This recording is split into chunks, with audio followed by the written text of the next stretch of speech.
That's a question I had for you as well. I mean, it's so hard, like with the field events, because to some people, like a centimeter increase is nothing, but to field athletes, like, yo, you don't understand how hard I've had to train for this. So when you do have those performances that aren't, you know, okay, so 197 is your PB. Yeah. So for you, anything from 190, let's say 194, would you consider that as a good performance, or, you know, definitely.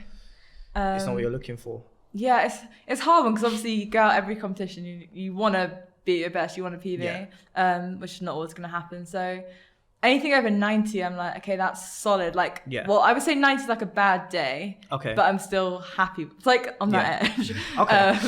And then 94, 95, 96, like I'd be really happy with some of those jumps. So it is hard because, and I think people just think, oh, you can just go out there and jump 90 or any other day, and it's like, but you have to train so hard to kind of get to that point anyway.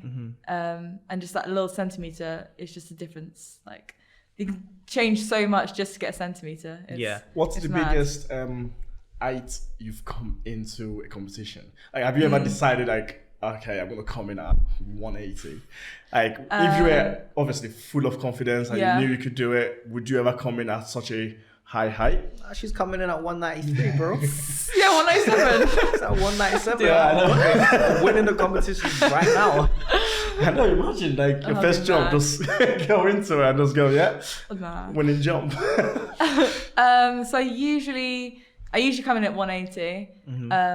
That's like, most comps. And then I think the highest will probably come in as like 182, maybe 85 actually.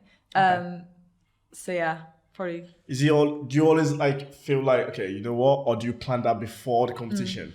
Or do you go to the competition and go, I'm feeling very well, so I'm going to come into it later? It kind of depends what competition it is. I think if the bar's starting lower and I've got like maybe like 45 minutes to an hour before I even come in, I'm going to come in a bit lower just to get a jump done and then get warm into it. Is it hard? Because, like, depending on where the starting point is it quite hard having that whole, you've warmed up, I don't know how long you warm, it's say 45 minutes, you've warmed up, and then you go and warm up again because you need to get your steps right, make sure everything's correct, and then you're sitting down. Like, what do you do in that time to keep yourself active, to keep your muscles from falling asleep? What's it like for you on the infield? It's weird because your core room, say I'm competing at like 5 o'clock, so my core room will be at 4. I'll stop warm up at 3, and it's like 2 hours before I've even started a competition yet.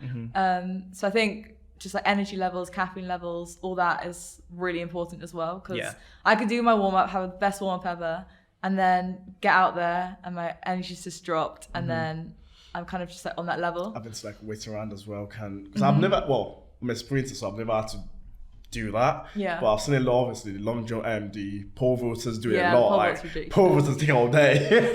But I can't imagine just waiting there and waiting for other people to compete, knowing, okay, I'm not even jumped yet. Like, do you just watch everyone, or do you just like try and compose yourself and play music? I try and... Or listen to podcasts. I think I used to just be so like involved in the competition and just while I'm waiting, just watch everyone and just have a chat and just not really kind of get out of like my head a little bit. Whereas now, like the bigger competitions, it's almost like as soon as it starts, I'm coming in, because 180 is probably the height that everyone would start at. But I think like domestic competitions, I'd just try and not get too involved in the competition and maybe start my warm up a bit later. It's like when the early heights are on, I start warming up a little bit more then, just kind of like keeping active. So it depends on the competition. How tense is the call room for, I mean, I assume it's quite tense for every event, but you know, like you hear some stories where like the sprinters call room, like it's like a war zone in there. Oh, that's so different to fields, no one smiles in this sprinters one. You make friends along the way as well. Like, when you compete against people 5 and 6 times throughout the year, I assume that you get talking to them and it becomes a little bit easier. When you're in the call room, are you speaking with them, or are you still kind of like, nah, for right now, where I've just finished one up, I'm going to take some time, and then maybe when we get on the infield, I might say hello, I might give you a little bit of conversation? Yeah, I think the quorum's chill because everyone's like, I've got at least an hour before I even start competing again. I've done my warm up. Like, what am I going to do in this time? I'm not going to just be stressed and like just have all that energy. So yeah, the quorum's quite nice. Because what was it like for your first Olympics? That's actually, because you were quite young. Yeah. And going into it, were you the youngest?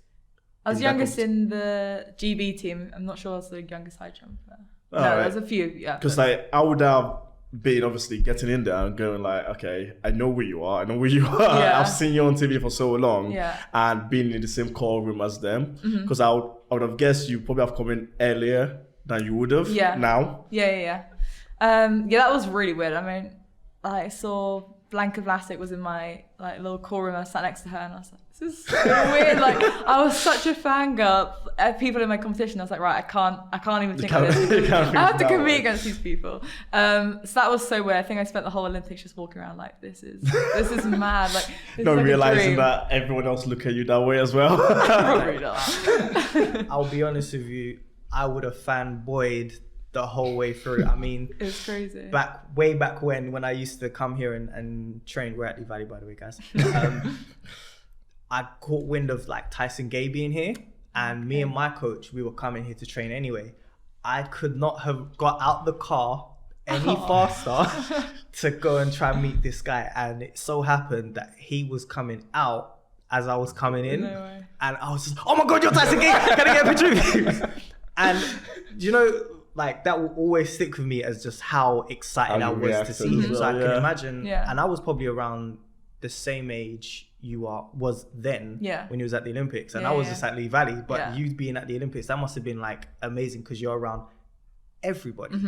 All different sports as well. The Olympic Village as well, like being in that little environment. I would have had my phone out. I would have just been snapping. Listen, Usain Bolt could have been over there, and I'm like. I remember there was a point where I think it was Usain Bolt's birthday, and because I don't know what, like how the village was set up. Anyway, there was like loads of people outside of his room just like singing happy birthday to him. And I was like, this is like, you're Olympians and you're singing, like it was just mad because these are famous people, just all so weird. Like everyone's just On the side of being famous, do you get stopped in the street and like, oh my God, you're Morgan Lake? Like, do you have that? I have a couple of times. I think it's more like if there's a champs on, people are interested in athletics. They've seen people, and then 2 months later they're like, don't know who that is. So I think that's the thing with athletics. It's kind of like waves. Okay. So if you went out in the street now, you could walk down the road and be fine. Easily. Sure? Yeah. Okay. We might have to test. We might test this. Very sure. We might test this. I don't know. We'll see how we're feeling as it goes on. When I'm stepping in, 30 bottles of Zoom till I'm sentimental. I had to